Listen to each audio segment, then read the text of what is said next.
Hello everybody, it's your non-binary pal, Gracious E.V.A here, and this is E.V.A. He's my favorite character in terms of lore, personality, the fact his main color is pink, and the one I've drawn multiple times on this channel. He's basically become my pseudo mascot, and I do like his design.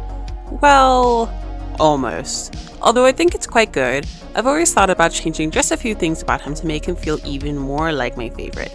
And I finally got that opportunity when I finally decided the definitive lore to the universe he's a part of, which I call Demonic Miracles. I made the universe and story a lot more cohesive, with a clear theme that made the world building a whole lot easier. But before I get into that, let me go ahead and show you the brand new E.V.A. And here he is! As you can see, the majority of the changes made were all in his physical details. I made his skin tone much darker, and let's all clap for him not being white anymore. I gave him these fun fantasy nonsensical gradient limbs, a tattoo under his top surgery scars, and made his hair longer.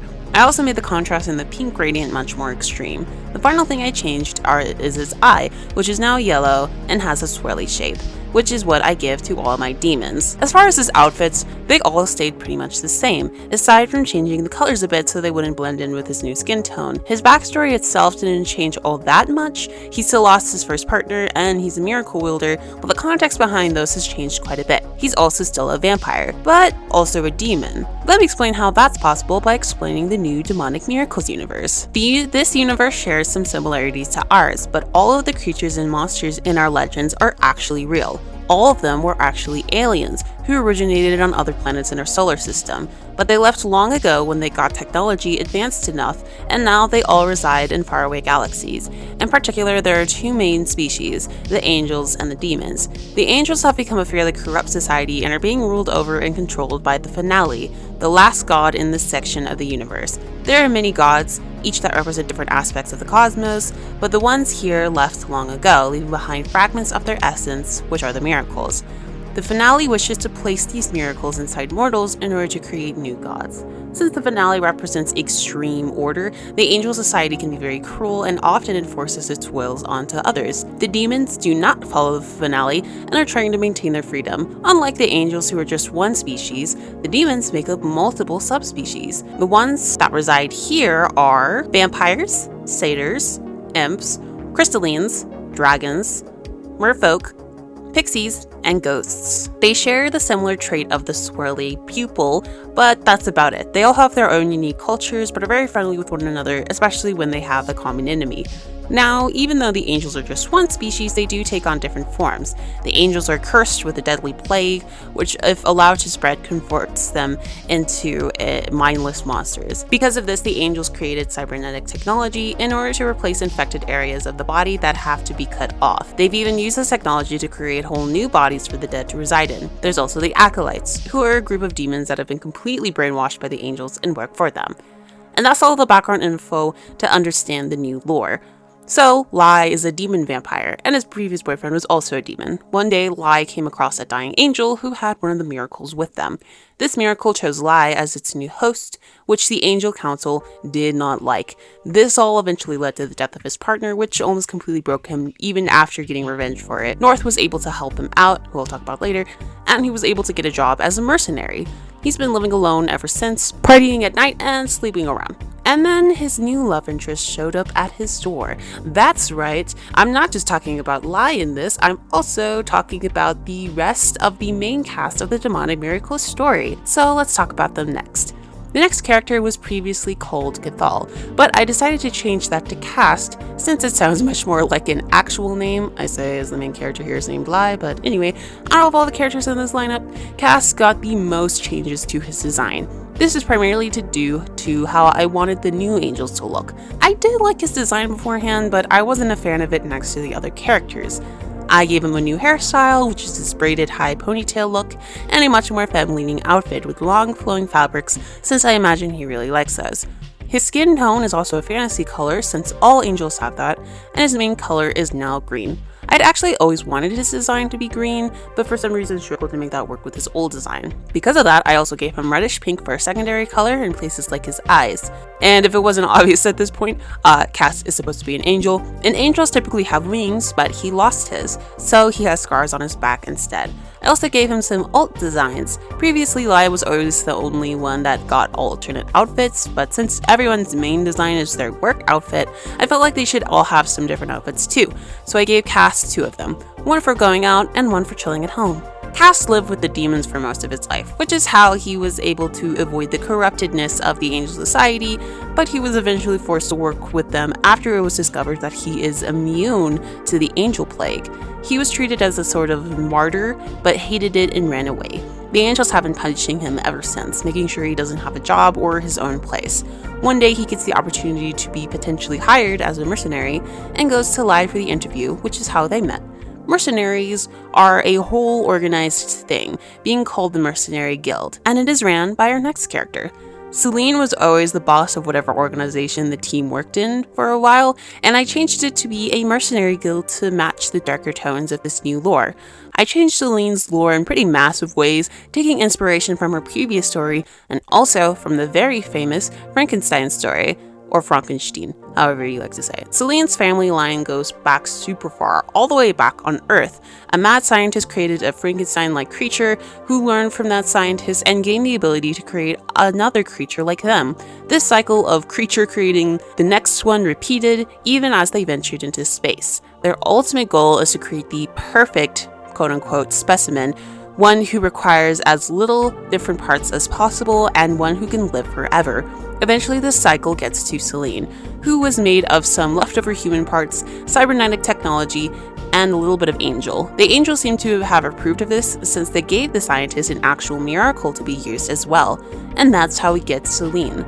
Her creator wasn't kind at all, however, and one day they were killed by some mercenaries. She fought back against them, not to avenge her creator, but to prove that she could join their ranks, and over time she became the boss. Now for her design, I always wanted her to have a strong silhouette, and in this lineup, her work outfit ends up being the most suit-like out of all of them. They're all kind of like deconstructed suits, and hers ended up looking the most like a suit. I wanted to keep the red, blue, and purple color scheme that she's always had, but balance it out more. So her hair is now light red and her main outfit is mostly blue. Her eyes went from being completely purple to having the scleratus be purple and heterochromia irises, one being red and one being blue.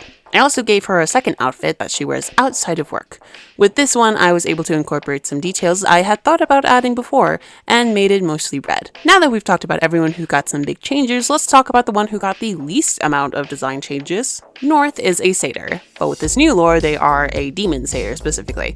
And the only thing I needed to change in them to indicate that is to give them the swirly eyes. They're still specifically a unicorn with a dark gray color palette, and based really heavily on the last unicorn. I gave them the same work outfit, but I changed the colors around, making it primarily white so it can be read easier. I also gave them blue eye and lip makeup so the liner around their face is more visible, as because it looks pretty. They also get a secondary outfit, which is still pretty simple but more revealing and with more blues. Just like Lai, they also have a miracle, which the angels were also not happy about. They didn't try to get it back, but they did decide to punish them by destroying their entire hometown, leaving them as the only survivor. Since then, they've been living in the city. Satyrs typically live in natural environments, so living in a big city is something North absolutely hates, but they try to deal with it. They are one of the most valuable mercenaries due to the fact that they can heal, so they're sent out to assist others a lot. Since I haven't talked about it, let's go over what the miracles can do. Like I said, miracles are remnants of the god, and need a host in order to keep existing. The miracles give their host some pretty powerful magic, which is different depending on both the miracle and the host. Lai's miracle ability is to see and control souls. He does this by creating strings that wrap around the body and allowing him to control a person like a puppet. He can also, on rare circumstances, completely remove the soul out of the body without killing the person. North's ability is to manipulate space in very small pockets, for example within a person. That's how they can heal, by either skipping past, reversing, or freezing injuries and illnesses. They can also do the opposite, worsening something by speeding it up, like a virus. Selene also has a miracle, and it basically makes her a very powerful telepath. She can read minds effortlessly, and could even control them in some cases. And while the rest of the speed paint is playing, I'll talk about everyone's personality a bit. Lai is very sarcastic, snarky, has a big attitude, and hates having to work. He's pretty chill and laid back for the most part, but can get pretty energetic and outgoing at parties. He's also very flirty and rarely gets flustered. He can get pretty angry and upset, but he usually just goes really quiet and keeps himself when this happens. He is also extremely caring, though you definitely wouldn't guess at first, and hates the idea of the people he cares about getting hurt. Cast is his main love interest, obviously, and he cares deeply for him, and North and Selene are his best friends. Cast is more nervous and socially anxious. He hates big crowds and tries his best to be polite and kind, but he can go against that if he feels like it's absolutely necessary. He has a tendency to be oblivious and gets flustered quite easily, and he's super understanding and forgiving. Lai is in return also his main love interest, and he really likes him a lot and can get pretty flustered around him. He respects both Selene and North a lot, but obviously doesn't know them super well at the beginning of the story since he's kind of the new person in the group. Selene is super confident and will always have some kind of plan going on. Despite obviously having a lot of secrets, a lot of people are drawn to trust her more. She can be pretty sarcastic and loves being silly, even a little goofy. She's not super controlling, but does have a tendency to overexpect things from people. Sometimes this is a good thing, and sometimes it's not. North has a pretty big downer energy. They're very obviously tired and down most of the time. They do often end up helping others in different ways and are really good at giving advice and solutions. Those are some of the only times they don't seem depressed as hell. That and being able to be in any sort of nature. And that is it for all of them. I am really excited to have been able to redesign all of these characters and give them some new stories and a new lore, and potentially maybe, I won't spoil anything, but maybe starting a super special project with them, maybe, potentially. But yeah, if you liked this, feel free to subscribe for more. I have a lot more characters to talk about, so you'll be hearing more about them in the future, especially since every other week I will also be making a community post as well as posting on my other socials about other characters, so that way you get something even though I'm not posting on a week since I'm doing the posting every other week now. And if you'd like, I think I can do that on YouTube here. If not, it'll be in the community post along with this video. You can vote on which character you want to hear about next. Thank you so much again to Gibbous Rat for supporting me on Patreon. If you would like to support me on Patreon, you get early access to videos and behind the scenes of animations I make, as well as early access to full releases of my comic chapters. Thank you so much for watching, and I will see you in the next video. Bye!